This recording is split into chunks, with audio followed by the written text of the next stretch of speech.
What's good, YouTube boys? We got the most disturbing Roblox horror story, psychological story, thingamajig John video. If you guys know the video, make sure you like, comment, subscribe, and let's go ahead and run it, John. Run it, John. Be shady. Run it, be shady. Run it, John. Be shady.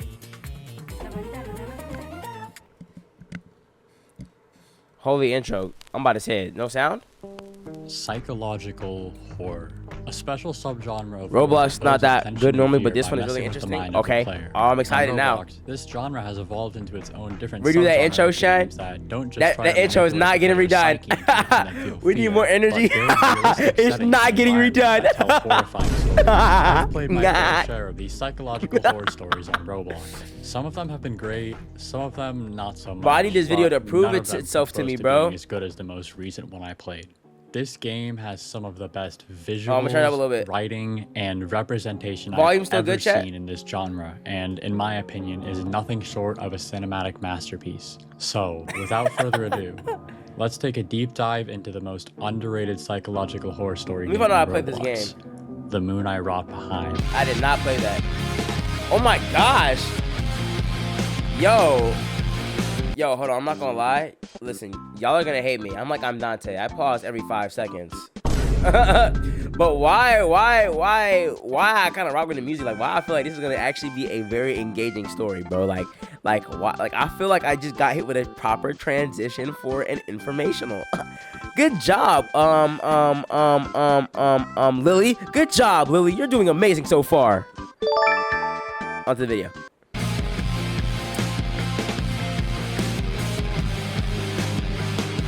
Okay. Okay. Oh shoot. Okay. Try. Wait. I like to understand stuff. Why it's no bench press redemption, brother? I can't lift nothing heavy right now. Bro want me to go break and burn and blow up the rest of my vein and arm. The whole time I can't even do it. Like, what are we talking about?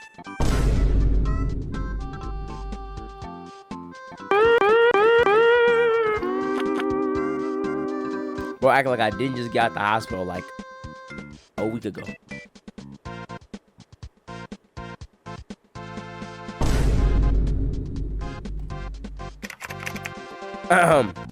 Before that interruption. No, I'm just playing. Trial 1, escape plan. 12/23. Oh, so this is like 2 days before Christmas in 2014. Okay. Nah, literally though, like that's really how I be feeling. I be itching to live. Itching. I've been itching. I'm supposed to be finding a job. This is where the game starts off. Oh shoot. Okay, I had no clue what the main character had just buried. Hold on, let me do y'all a favor. Oh my gosh. Why are they so pause? Why are they so big? Pause. Oh my gosh.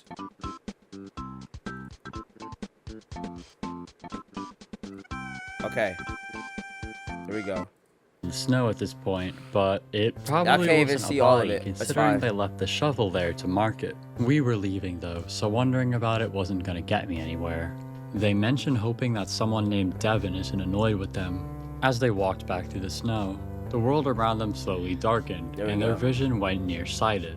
After a bit, their walk completely slowed down, and an image flashed in their mind. What? A driver's license. The name on it is Nah, go back. An image flashed in their mind. Somebody gave this guy a driver's license and he has schizophrenia.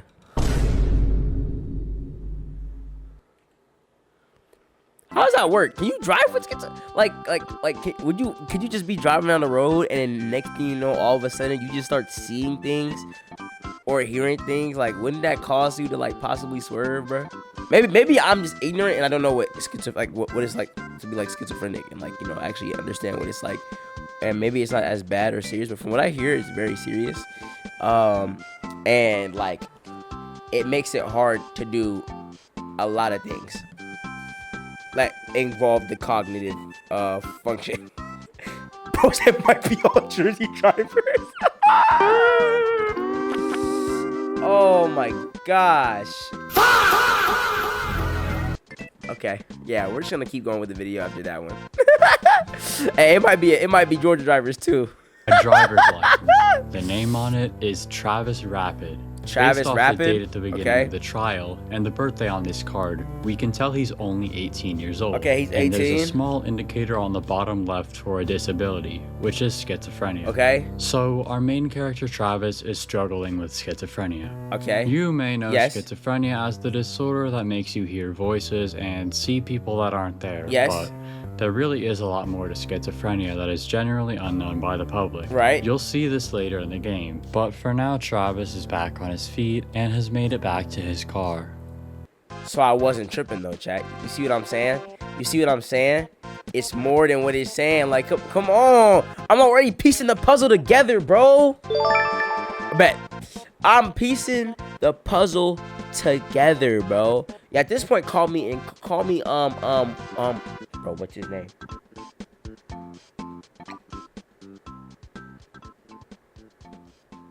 Oh my gosh. Call me Sherlock Holmes. Yeah.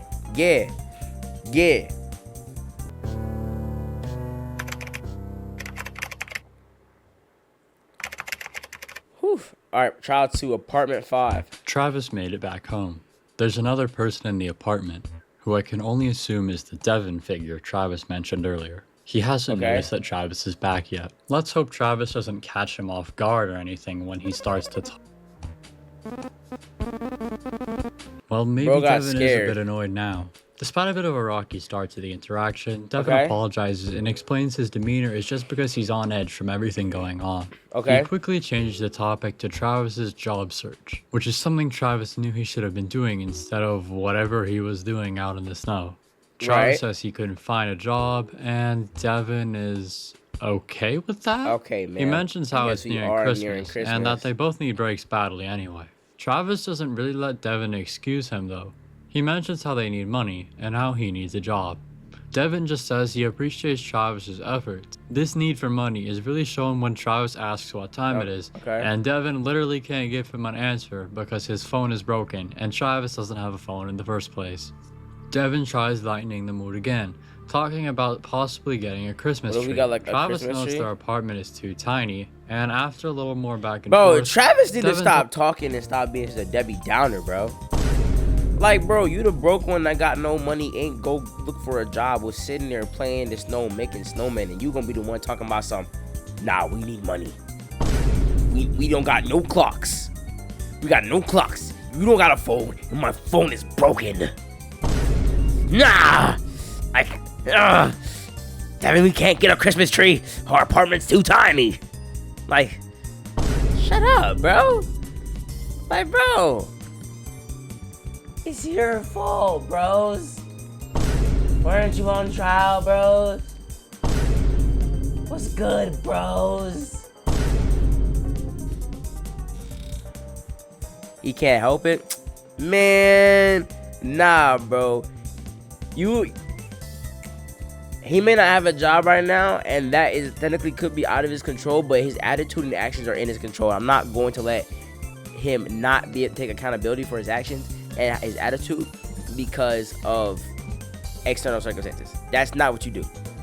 I'm not gonna let that slide. He needs to stop being Debbie Downer, bro. Facts. Tells Travis to lighten up. He reassures him again that the job thing isn't that serious. After all, they've been friends since 3rd grade. He's gotten away with worse. He just tells Travis to get one when he can. But Travis doesn't really seem to accept his sympathy. Yeah, bro, like, and I'm not gonna lie, I feel like, yes, this is sympathy, but I also feel like it's a lot more empathetic than it is sympathy, bro. Like, you know what I'm saying? I feel like it's a lot more empathy being shown here than sympathy, because he's trying to really connect and trying to change topics to help him understand and feel better, rather than just pity him. But I generally just think that Devin's a nice guy. I could be wrong, but I guess we'll find out, you know. This is likely because Travis is struggling with one of the lesser known symptoms of schizophrenia, which is avolition.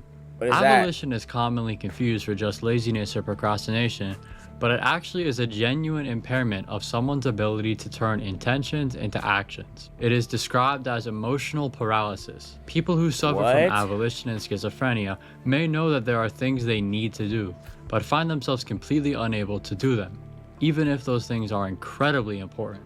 Travis What? knows he and Devin need money, but his impairment is preventing him from turning that intention into action, and Devin being so lenient about it all is not helping him. Devin eventually leaves the apartment to buy decorations, but before he does, he mentions something else that's important.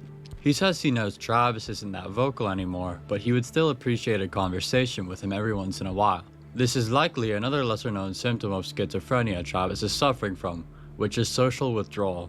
This kind of social withdrawal is mainly caused by paranoid thinking, which leads to fearing social interactions, but it can also be a loss of feeling for relationships with others, which generally tends to lean into a lack of interest for social interactions. Once Devin is gone, we get... I'm not gonna lie, bro. There's like 50 different disorders that he just put in, and schizophrenia is a one big umbrella now. Cause if that's lesser known symptoms, bro. Those are bigger symptoms of other disorders, bro. Yo, bro, that's insane. I did not know that. free roam of the apartment, but Travis wants to take a nap. Entering his room, we see a cross hanging above his bed. This implies that Travis is religious, likely Christian. Going to bed brings us to the next trial. Trial 3. Dream 1. Swamped. We are in Travis's dream. It really will ruin your life, people, with it. With schizophrenia? Now, admittedly, this is the only trial I don't completely understand. We're in a swamp at night. A few instructions pop up. 5 books. White Torch's guide. Entertain the audience. There's a strange temple in the middle of it all. As I walked through the swamp, ominous black figures would appear in front of me and run away when I got close. And they were low-key making me regret the decision of impulsively playing this game in the middle of the night. No, I'm scared. No, I'm scared. No, 1 in the morning. I will have a wonderful night. If I get jump scared right now. Foreshadowing as I didn't get jump scared. At least not in this trial. After collecting all 5 books, I went back to the temple, and as I walked up it, I realized that a statue in the shape of Devin's head resided on top of it. I walked inside, and for a short second, I saw Devin facing away in black and white. He looked like he was on his knees, but before anything else could happen, the dream abruptly ended. What?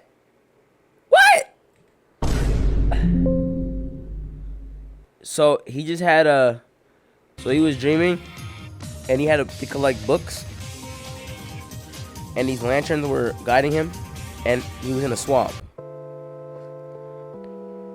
Could the swamp be a metaphorical / metaphysical representation of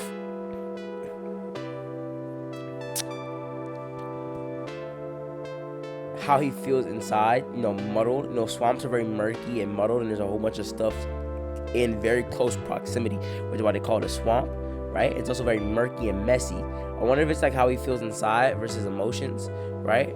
I don't know what the books could stand for, but the lights guiding his path, I have no idea. Wow, that's interesting. It's interesting. So you said it's a constant war with yourself every day.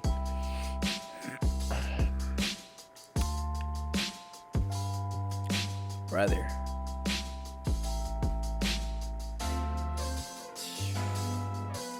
I feel like every disorder is like that at this point, bro. Devin decked out the apartment pretty nicely. Now you good. There's Christmas lights and even a small little tree. Yeah, Devin really spazzed, but bro. Travis doesn't respond. Devin starts to worry a little bit, asking Travis if the headaches are acting up again, which headaches are a very common side effect of schizophrenia. Okay. Travis still doesn't say anything. After a few more seconds of not responding, he eventually comes back to it and says he's spaced out. Devin seems off-put by what just happened, stating that he hates it when Travis does that. To be fair, Travis might have just been staring into Devin's soul for a good 30 seconds without saying anything. Okay. It's reasonable to feel uncomfortable about that. The two continue talking, but the whole time, Travis only gives 1 to 2 word answers. He isn't necessarily acting like he's annoyed or struggling, but he's still barely saying anything.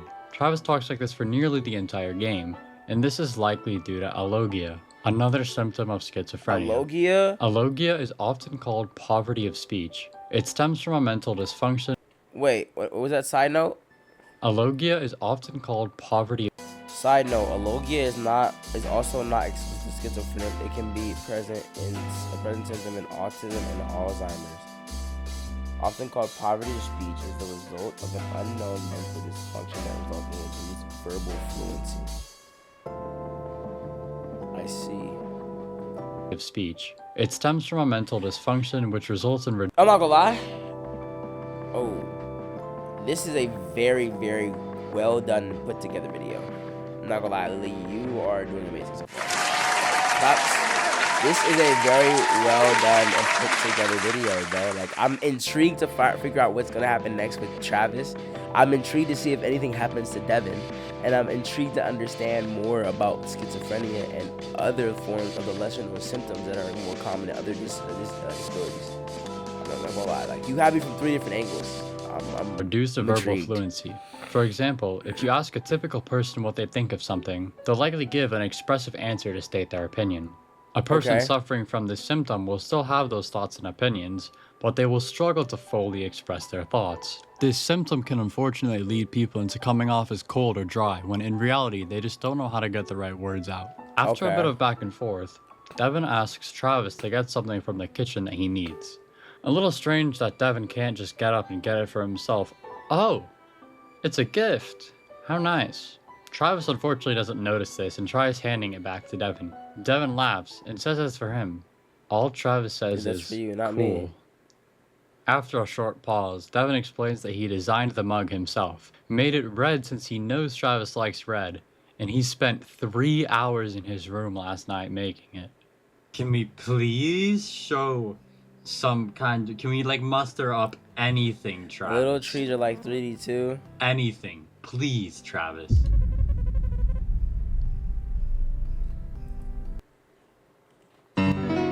That would all. Can I see you as my crush? I will not judge. Take you for I don't love. See you those. Keep me and you fly around like those. Sit on my door. She don't like me cause I'm a Travis, bro. We don't let him tell if we do. Lame man, hoe judge.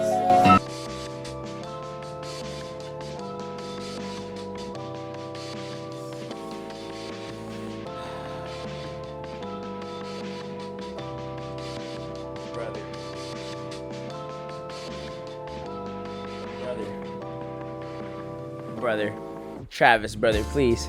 That was not the time to be. That was not the time to hit some. I'm not thirsty. This is 3 words is the most he's probably said all game, and the words is I'm not thirsty. Oh my gosh. Travis is clearly not showing many signs of appreciating this. Wow. We don't know if he actually does and can't explain it, or if he just doesn't care, but it's wrong to assume the worst for now. However, Devin is still hurt by Travis's reaction. He does ask one more question, however, if he can have a friend over for Christmas Eve. Travis says that's fine. And, oh wait, he has another question. It really is like Can that you sometimes. look at me? If you see me out in Quahog, say hi. Oh my gosh, bro.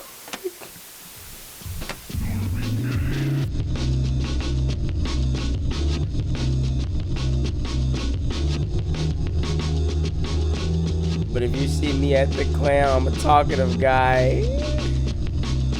Hey, bruh. Bars. Bro, what is going on here, bro? Can I get an explanation? Why?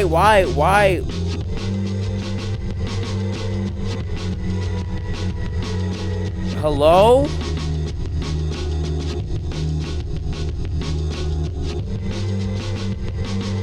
Hello? What's going on? Lily, explain something to me. You got the music going on. I don't know what's happening.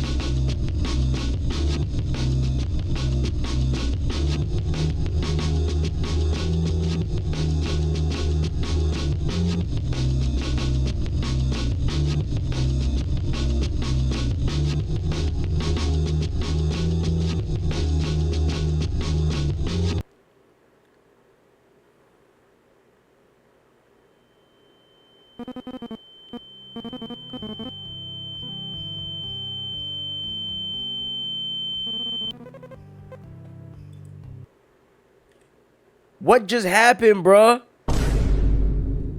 Nah, we not gonna ignore that and just act like, bro, what?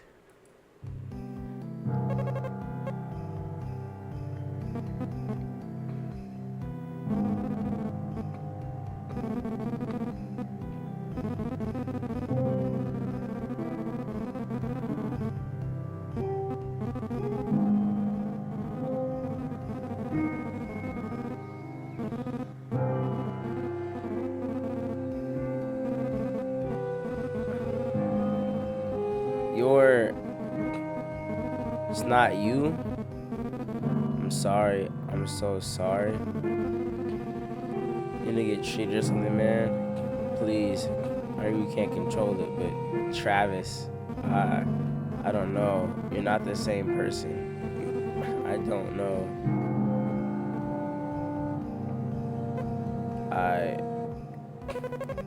Alright. That's all. That's all you have to say. As always. Alright. Alright.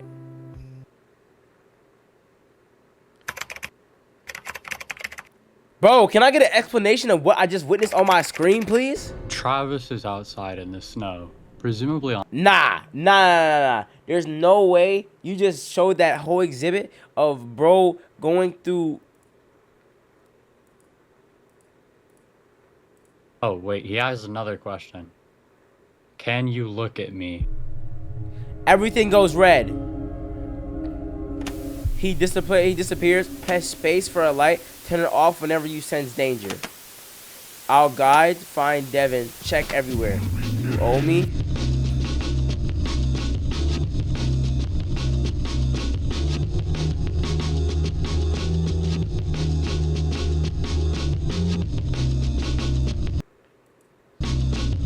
So I had an episode. It's not real. No. I know it's not real because after he says he just stood there and stared at me for like 30 seconds.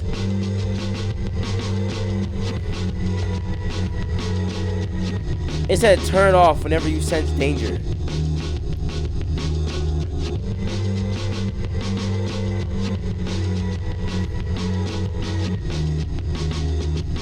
I realize this is all in his head. This is an episode.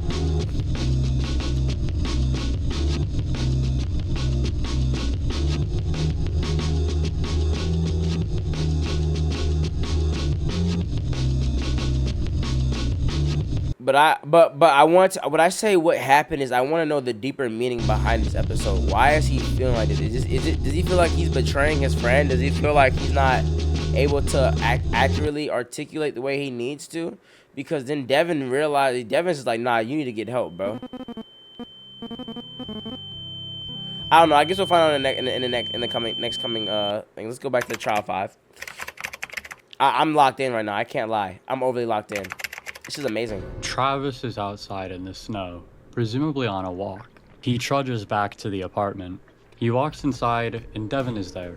He gets off the couch and greets Travis, asking where he was. Travis says he was just on a walk, but Devin accuses him of lying. Travis seems to disappear for hours at a time, pretty commonly, and it might not make sense at first that he's actually just walking around aimlessly for hours at a time, but this is likely a combination of his schizophrenia and his poor living situation. He lives in a pretty tiny apartment. His only friend and the only person he really talks to is Devin. I mean, he doesn't even have a phone, so he kind of just rots in his room all day.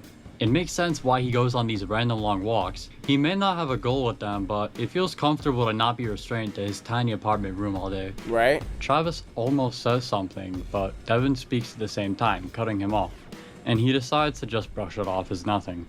Devin invites him to watch TV and maybe talk, and that's when Travis notices there's someone else on the couch.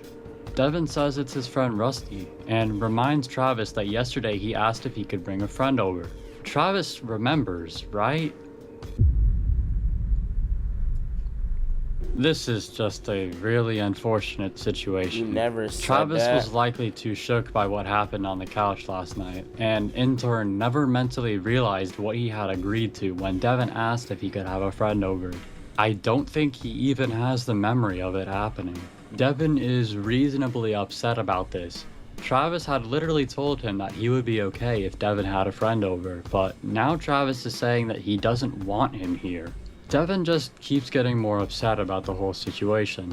He tells Travis he can't keep blocking out everyone who comes into his life, and after a bit, Rusty takes notice of what's happening and gets up. Now, I just want to compliment how realistic the dialogue is in this part, as it's an incredibly awkward situation, yet it's structured so well. All three of them want control of the conversation. Devin wants to speak for Travis and avoid any conflict, but Rusty cuts him off to try and introduce himself to Travis. Devin answers for Travis and tries to preface that Travis has a few mental issues, but Travis cuts him off and tells Rusty that he doesn't want him here. Rusty is caught very off guard by this, but he honestly seems super reasonable about it. He asks Travis if he did anything wrong or offended him. He apologizes even though he doesn't know that he's done nothing wrong. Devin takes control of the conversation again by trying to speak for Travis once again, but Travis just gets mad at this point. Devin has been straight up ignoring his requests to remove Rusty. He tells Rusty that he has to go, that he doesn't want him here, and neither does Devin. This is outright disrespectful and hurtful to both Rusty and Devin. Devin tries diffusing the situation again by telling Rusty that he doesn't have to go and to just sit back down and ignore Travis. After all, none of this needs to be happening this close to Christmas. However, Rusty doesn't want to do that. He says he wants to sort this out. I mean, that's good to hear. He's been nothing but reasonable so far.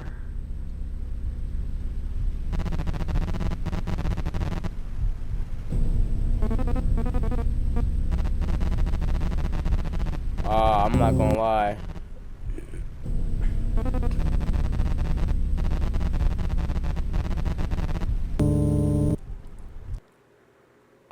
Nah, GG's, bro. Big scene on Christmas Eve, bro. Tell me why you don't like me. Say something. You're trying to offend me, trying to anger me because it's not working. Oh, because mentally challenged loser. Wow. Speak up. Wow. Wow. Wow. Wow.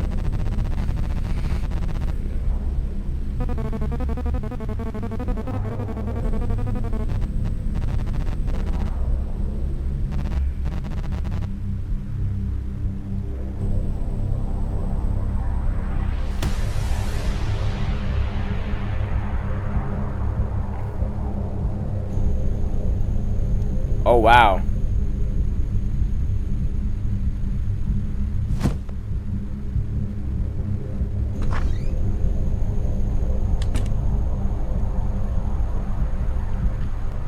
That boy Travis socked him in the face. You know what? I actually respect Rusty for a plethora of reasons. He stood on business. He was apologetic and trying to understand at first. And I can see that if you're new and do not know this person, you have no, as somebody, like if you just met this person, you have no reason or feeling to be understanding to some degree of the situation. And the thing is, Travis wouldn't even let Devin diffuse the situation when Travis can't even speak fully and doesn't even know, like, he don't even know how to really make words. It's the first time I've seen him spit more than 2 words.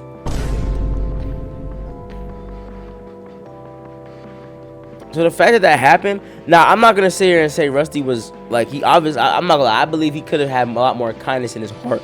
But as a human being, this is definitely how I would see this going on a better interaction scale. Like, I definitely, this would be a better scale of interaction. You know what I'm saying? Not the perfect, no, but better. Because the worst side, he could have swung, he could have whooped him, could have gave him brain damage. You don't know what's going on. When you have one mental disability, bro, it's easier to add on top of it. You know what I'm saying? So I respect Rusty for holding back in the end and holding back in the beginning and only getting mad. Now the name calling and everything, hey, bro, he offended him. It's human nature, bro. But still, like, I genuinely think this is on the better side of interaction. And if I was Devin, I'd be upset. Devin is about to cry. You can actually see it in his eyes.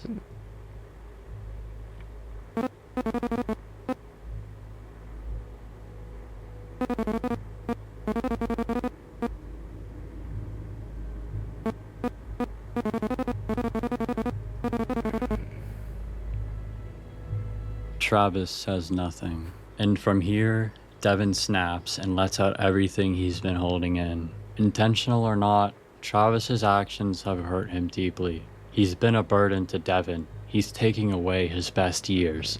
Devin can't handle it anymore. The 10 years they've been friends no longer mean anything. He knows Travis has issues, but it shouldn't be his job to take care of them. He can't take it when Travis just mumbles at him and eats away at his money. But he stops. He seems to almost regret what he said. But he stops himself again. He says one last thing. Travis, I hate you. And then he walks away to his room. Dang.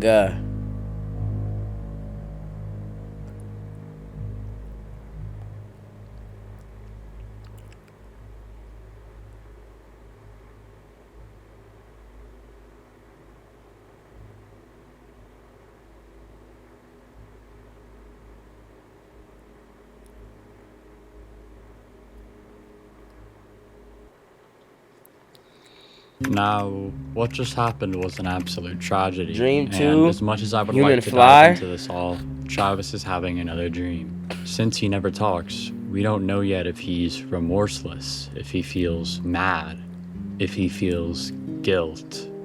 This is a direct look into his mind. This is our one chance to understand how he feels about what just happened. He's in a stone structure. There's black figures covered in moss all around him. In fact, the whole place seems to be covered in overgrowth. Okay, There's so a swing set with stone statues of Devin and another figure on it. One of the walls has a secret hole that brings us into a shiny room. Inside this room, there's a strange diamond we can... Okay, so I'm gonna go ahead and theorize. I wanna assume before we get into it, because I'm not gonna pause for this section after this. I'm gonna assume that the stone statues and the stone structures with the overgrown moss is supposed to represent, you know how like these structures and like I won't say museums, but I forget what they're called, but they're like these rooms of old structures, old places that show old relics, right? A lot of the time they represent history, right? And so I wonder if we're getting a blast from the history Travis and Devin have spent together, or if not necessarily maybe their history. Maybe this is supposed to represent the feeling of maybe this is over and like it's now becoming history. I don't know. Pickup called Core. We can take it back to a stand in the main area, which activates Phase 2. The moss has disappeared from the black figures. Over time, words slowly flash on the screen, and when they do, all of the nearby figures turn and start to approach Travis. Weirdo. Oh. These are all words that Rusty called Travis. Devin has disappeared from the swings, and the figure on the swings now looks identical to all of the other black figures. Now, I think this is enough information to start making conclusions off of. I believe these figures represent other people, and the core represents Travis's schizophrenia. In Travis's mind, once everyone figures out that he has schizophrenia, all of them will let out their true thoughts and tell Travis how weird they think he is. This theory explains why Travis became so antisocial. He thinks everyone will eventually just snap on him for being weird and having schizophrenia. It only reinforced this in his mind just now when he antagonized Rusty, which led to Rusty snapping and saying some incredibly ableist things. The thing is, he can't think differently about this. He can't trust anyone to be kind to him, and to be fair, he has a pretty good reason to believe that I'll get into later. We eventually find a second core, and placing it in activates Phase 3. Everyone is gone now, except for the figure on the swing. I think this is to represent Travis's schizophrenia pushing people away.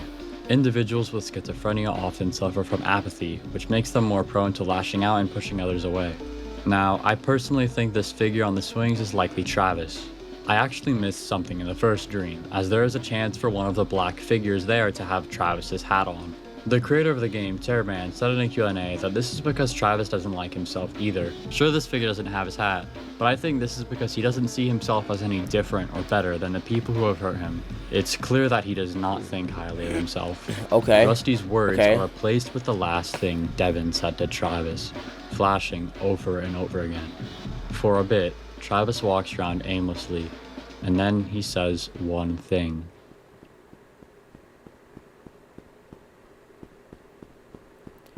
I think someone's following me. Flash warning. Oh, snap.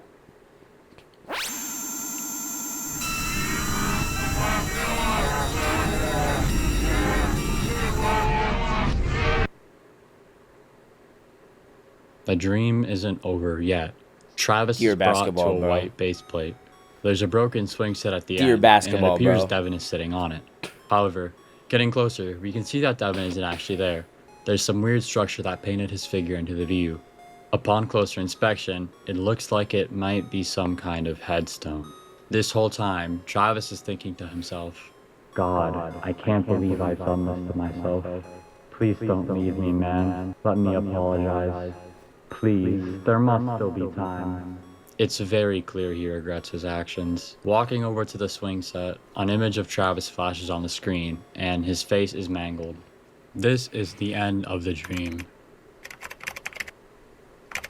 Travis wakes My up in his perception. room, and he hears a lot of movement outside. He falls back asleep again and wakes up later into the day. He thinks to himself, what was all that noise last night? I need to apologize. Travis walks over to Devin's room to apologize, but everything there is gone. All of his belongings, even the mattress. Walking back outside, we see a strange reflective figure around the corner for a second. Then, walking into the living room, Travis sees Devin. Travis starts to talk to him, and Devin actually apologizes for yelling last night. Travis thanks him, says Merry Christmas as well, and Devin even goes on to say that Rusty's a jerk. But Travis actually says he doesn't feel that way, and says that he got mad for no reason, Okay. and should be more welcoming. Something about this dialogue feels off. Travis goes on to say he's sorry for never talking, sorry for disregarding Devin's Yeah, feelings, bro. sorry for Everything gone everything. from the room. He also asks what happened to Devin's room, and Devin says he was just cleaning. Travis decides to just go make food, but when he walks over to the fridge, he sees something. It's an eviction notice. Travis asks if Devin paid rent, and Devin says he did. However, this eviction notice is very real, but then things start to fall apart. Travis starts seeing other things. Devin's speech begins breaking. He starts saying things that contradict his previous statements, and that's when Travis comes to the realization. There's no one standing in front of him. It's all fake. He's hallucinating.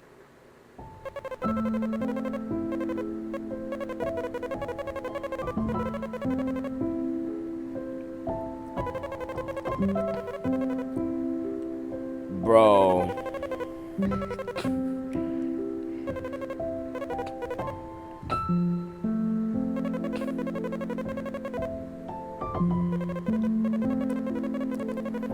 I feel so bad about what I said in the beginning, bro. Because like now I realize this has deepened my understanding of schizophrenia to like level 3 out of 1.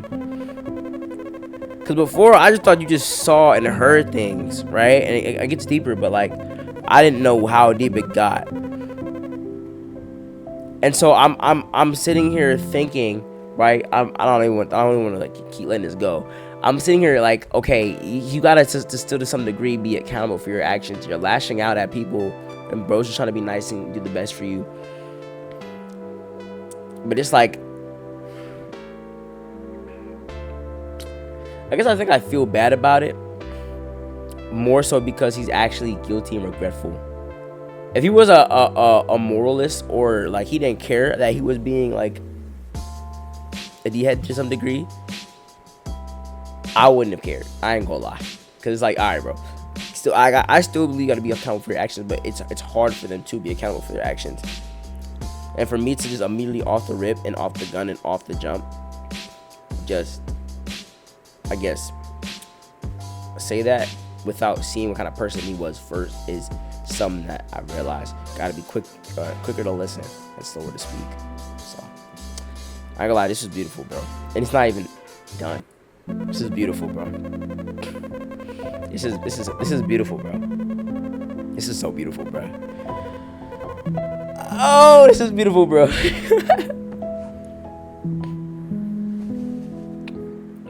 This is really a Roblox game. TJ, you found a banger, bro. TJ, you found a banger, bro. Revelation 6:12 is a verse of the Bible that signifies the beginning of the end. It reads, "And I beheld when he had opened the sixth seal, and lo, there was a great earthquake. The sun became black as a sackcloth of hair, and the moon became as blood." Travis passed out and is dreaming again. The dream begins with aggressive instructions from an unknown being. The being says, "You've trapped yourself here, Travis." They watch. This is how he sees you. Press space for a different point of view. Don't overdo it. Pressing space will activate some kind of night vision. However, having it on for too long will make Travis's heart rate increase. The location he's in is very strange. There's a bunch of boxes everywhere. Toggling the night vision will sometimes change the area and allow Travis to move through where objects once were. There are a few puzzles in this dream. Notably, one of them is to open a door with a note next to it saying, "Door requires power, Travis. It is ill-advised to go against my instructions and attempt to get yourself out of something you did to yourself."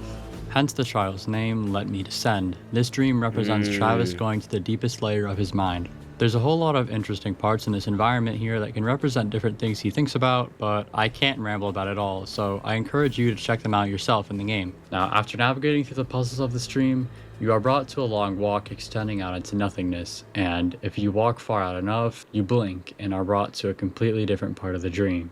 It's outside of Travis and Devin's apartment. Walking in, Travis's room is completely gone and replaced with void. Going over to Devin's room, we can see a silhouette of him in there. Travis tries talking to it, but Devin doesn't respond, and begins talking to himself instead. He's still having second thoughts about leaving Travis, but Travis has done too much to him, and he snaps himself out of it again. He tells himself maybe Travis will be able to survive without his hospitality, and then he starts to say something else, but gets cut off as Travis is brought to another place inside of the dream. It's a simple grass walkway. At the end of it is a What do you like platform Minecraft, with the boy? reflective figure we saw in the door. You look like earlier. Minecraft. Travis calls out to it, and it responds. He asks where he is, and the figure tells him that he is in the deepest level of his mind. Travis is confused, but the figure doesn't seem to care for him. It tells him that this place is awful, and that it's stuck here forever with him. It explains that Travis is here because it needs to talk with him. Travis says he doesn't want to talk, and he just wants to go home and see Devin. The being reassures him that it doesn't want to hurt or scare him, but it wants to talk to him about the end. Once Travis hears this, he tries fighting it, saying he can fix this, but it starts trying to convince him that he can't fix anything. It seems to me that this thing is a manifestation of Travis's hatred for himself. Travis isn't giving in, and that seems to anger it, so much to the point where it breaks the promise it made and starts making Travis hurt.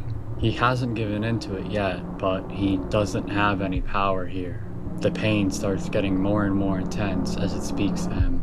Travis is powerless, and after enduring enough pain, he realizes there's only one way for it all to stop.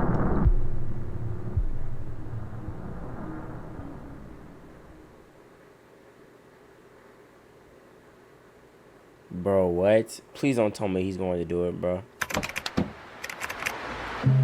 No, no, no, no, no, no, no, no, no, no, no, no, no, no. Please don't tell me he's gonna end it. No, no, no, no, no, no, no, no, no, no, no, no, no, no, no.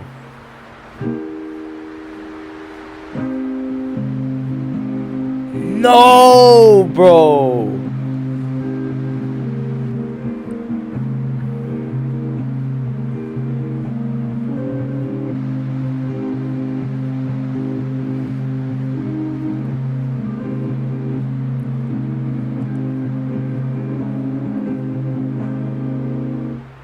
Travis had returned to the location he was at just a few days ago in Trial 1, the place where he buried something in the snow. And that's when I realized. Trial 1 was called Escape Plan, And that was exactly what he buried. An escape plan. A way out. All I could do at this point was watch and wonder to myself, was this really going to be how this story ends?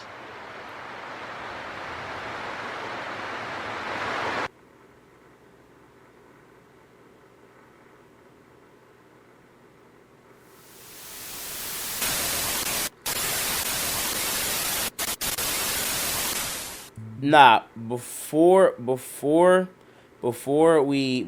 even get into the second ending of what could be, I'm putting one up for Trav, bro. That would all. Can I see you as my crush? I will not judge. Tell you for I don't want love.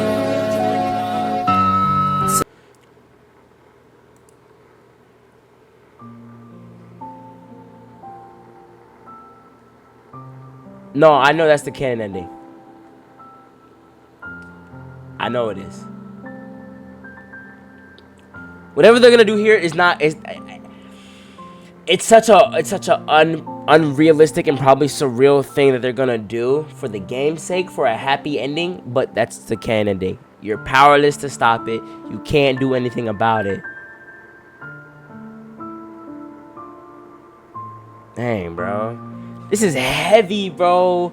This is heavy. Oh, wow. Oh, wow. This is heavy for a Saturday or Friday. This is heavy, bros.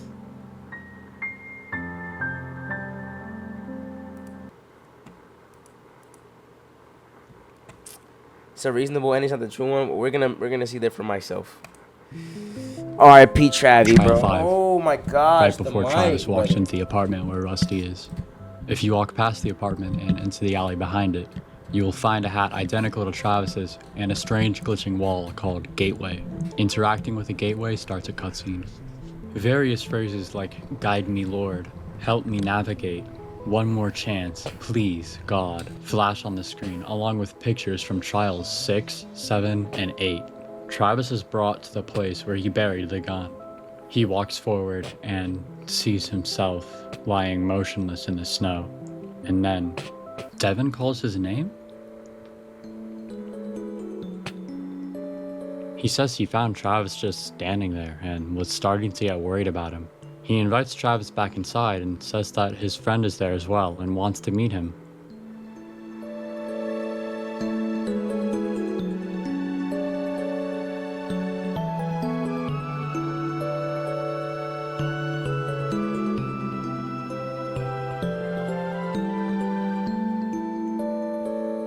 Travis tries his best to apologize to Devin, and Devin accepts.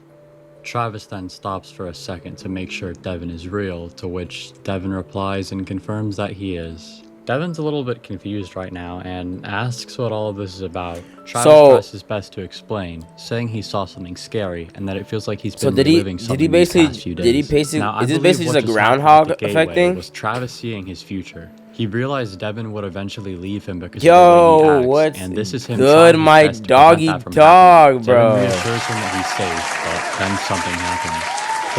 Let's go, my doggy dog. What's going on? What up, Zay? World reddens, and light blue text starts appearing rapidly. It says things like, "Get off me. Why are you hugging him? Keep to yourself. Don't make contact. I can't trust you." And Travis pulls himself off.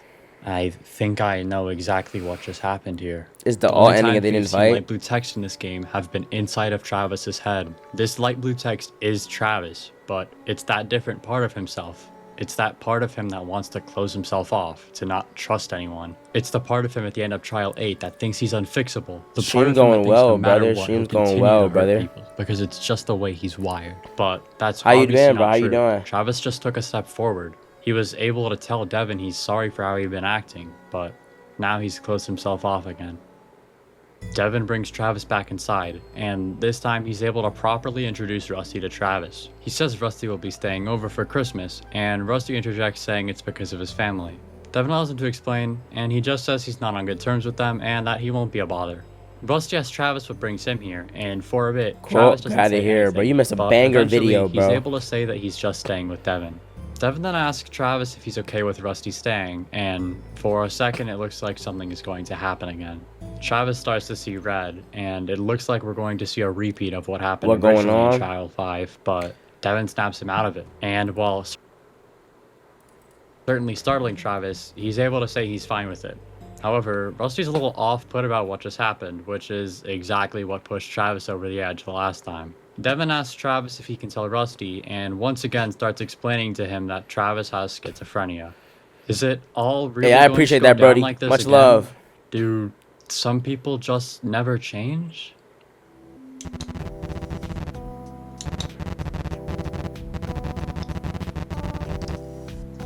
You're so nice! Wow!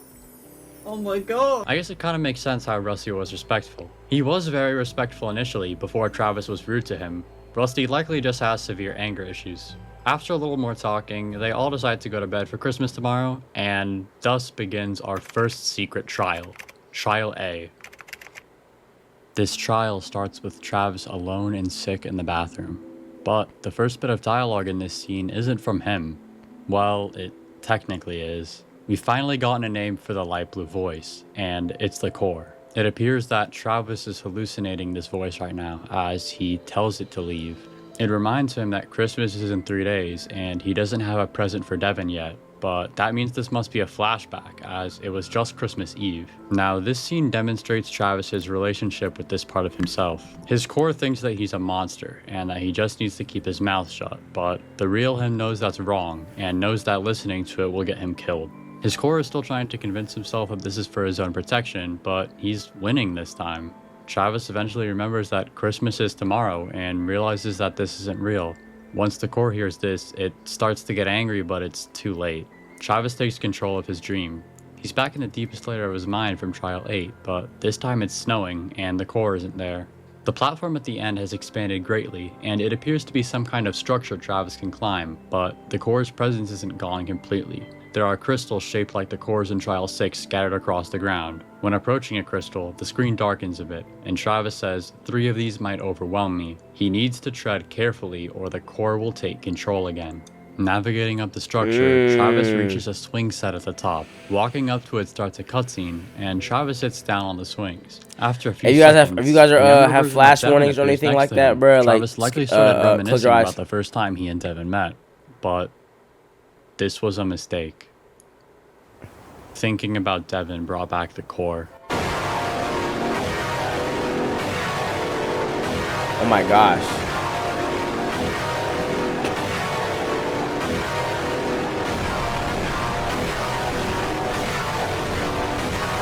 Bro, oh my gosh. You would think that something like this would break Travis again, that he'd go back to listening to his core and shutting himself off. But he knows better now. He woke up from the dream and is outside the apartment at the balcony for some fresh air, and for the first time in the entire game, he isn't frowning. Devin walks into the scene. He asks Travis if he's doing alright and says he heard Travis get up. He asks what he's doing out here. Now, I didn't expect much of a response from Nah, Travis, but Devin is a bro. He's starts the talking. best. He's able to tell Devin everything. He tells Devin about the core, that he feels terrible, that he wants to cry, to speak, to love, but he can't. He says he saw a vision where he died, where Devin left him and he punched Rusty. He tells Devin he stole a gun from his brother and confesses his escape plan, saying that he doesn't want to go through with it anymore. He's changed his future. He hasn't lost Devin, and he asks one final time to confirm that Devin won't leave him.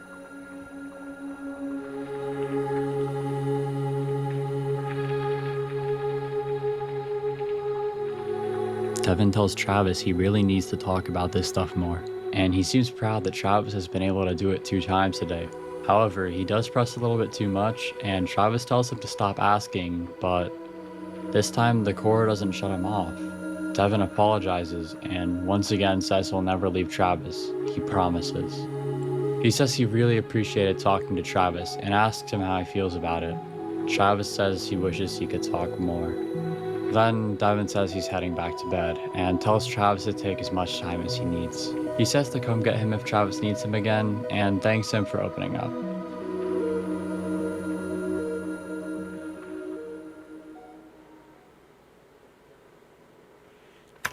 I hate that this isn't the real ending, bro.